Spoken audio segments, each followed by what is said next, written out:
All right, so in doing my 20 sources, I wanted to show you how I use my iPad and a program called Procreate, which is not as versatile as Photoshop, but it's less expensive, and I'm just used to using it for digital stuff, for digital art and stuff. So anyway, so I'm going to use it.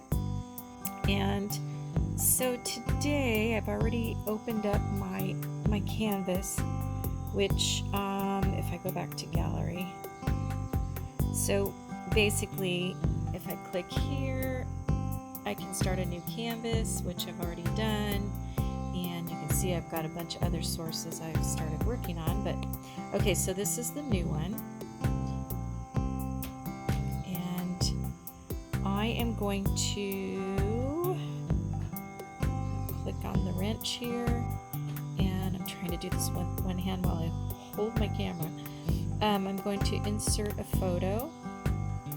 Okay, so I have a bunch of photos. I think actually this is probably in my download file. Yeah, there it is. Okay, so I'm going to pull in this picture of my daughter and place it where I want it there. I like the look on her face. It's almost like she's hiding some kind of secret, or just like, I don't know, just something about that I like. Now, of course, mind you, the challenging thing with almost all the pictures of my daughter is that there's not a lot of shadow and light. So I may filter this a little bit to just bring out some more contrast in here. Otherwise, I usually end up having to try to fill it in myself, which probably isn't an ideal situation. But anyway, so that's that part. And then I'm going to add a layer. I'm going to add a layer, but actually, yeah. Okay, because I'm going to pull in another picture. This is a picture of a raven that my brother-in-law Jesse Dinkel took, and I love ravens. So, and then I'm going to flip it so that it's facing Miranda. Okay, I'm going to shrink it down just a little bit, and then okay, so let that sit. And then I go up here, and of course I can just trace around it to just take out just what I want here. So I'm going to just do this, so it'll just select the part that I want that's in the photo, and then I click copy and paste, and what it does is it puts it up on another layer. So then I turn this layer off, the original layer off, just so that I can go back if I need to use it. And then we'll select him and make him bigger. And then, of course, I've got all this white space down here. So now I'm going to decide what I want to put in the background. Oh, I also need to select just what I want from Miranda here. So I'm going to turn off my raven, and I'm going to select just the parts of Miranda that I want, which is going to just be here, go up and over. And I don't have to be super precise, because of course this is a source that I'm going to actually, do a painting from, so it doesn't really matter how accurate the source is, as long as the proportions and everything are there. It's not going to really matter. So put this in place like that. I think I want it to be actually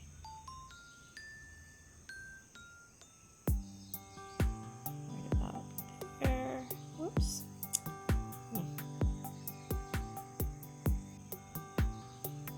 Okay.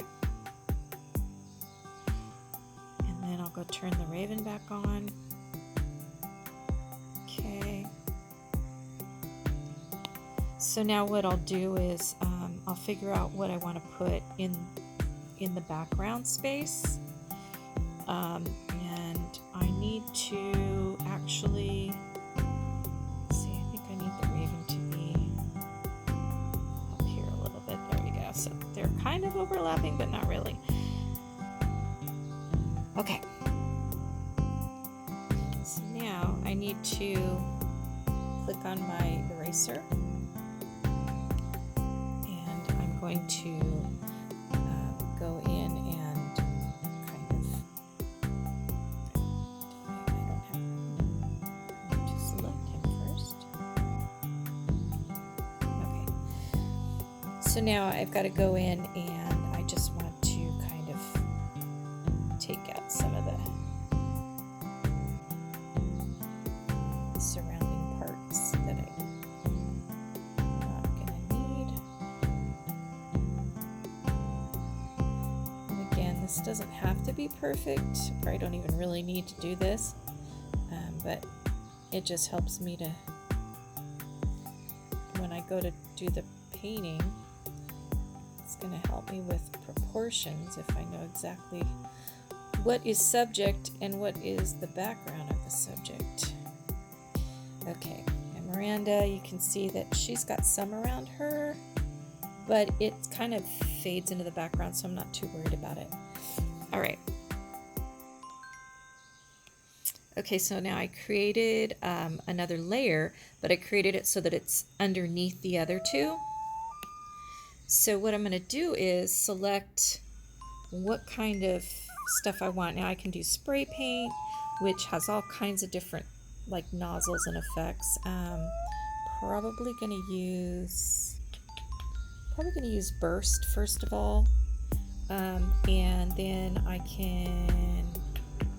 can adjust the opacity here, and I can adjust the size of the spray here, and then of course the color.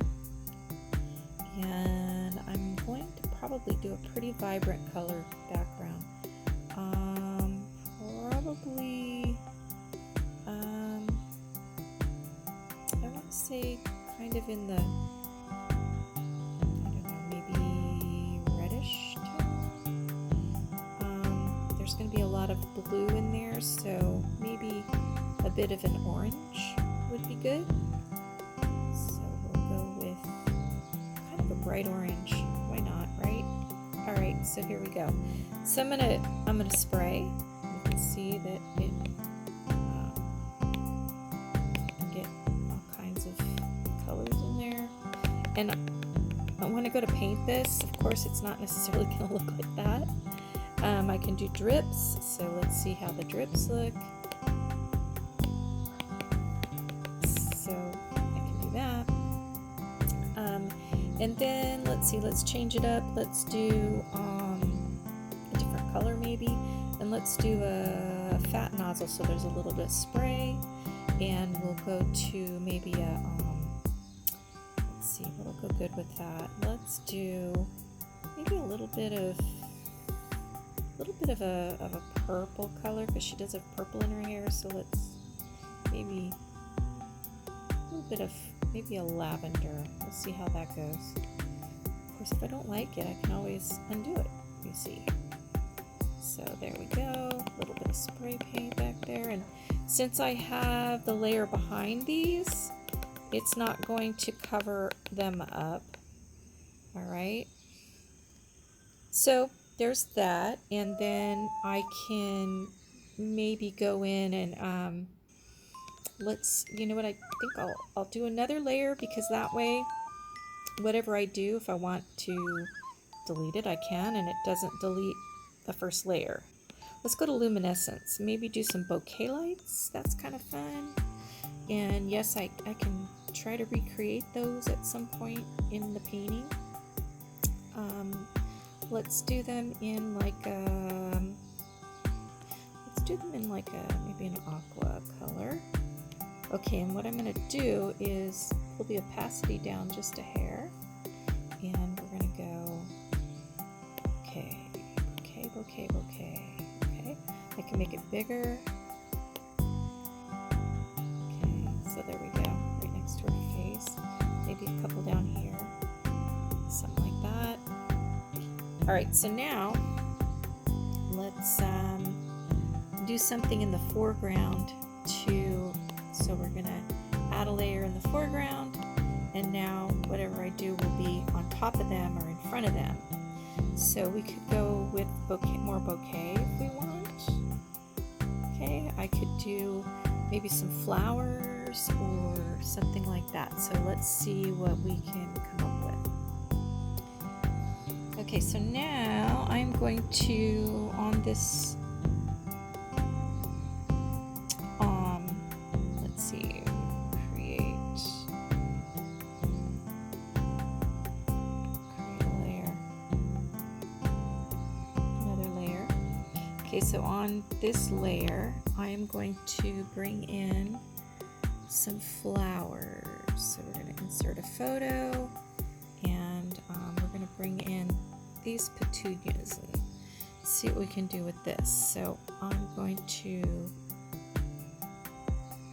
shrink them down a little bit here.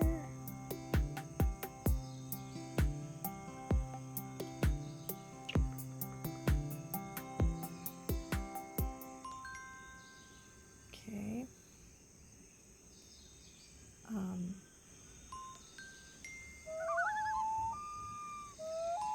Okay.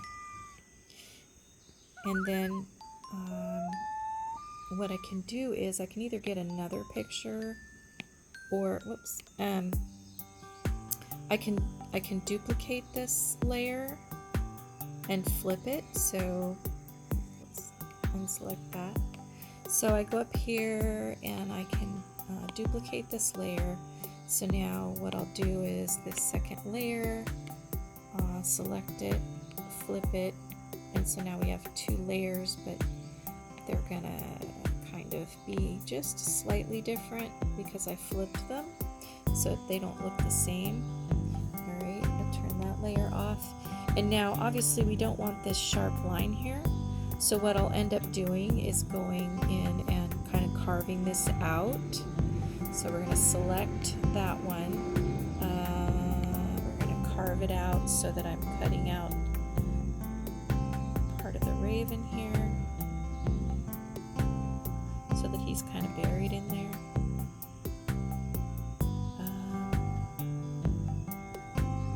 Actually, do that differently. I think what we'll do is erase instead. So we'll choose our eraser. This will be easier, actually. I'm going to erase.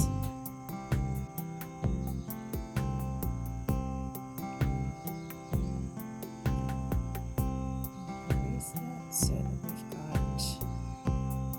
the raven. Okay, so that's the completed source, and we've got some mark making ideas. We've got maybe some palette knife going over the top, and a few other things. So there we go. So now I will have this for a painting, but this is one of my 20 sources.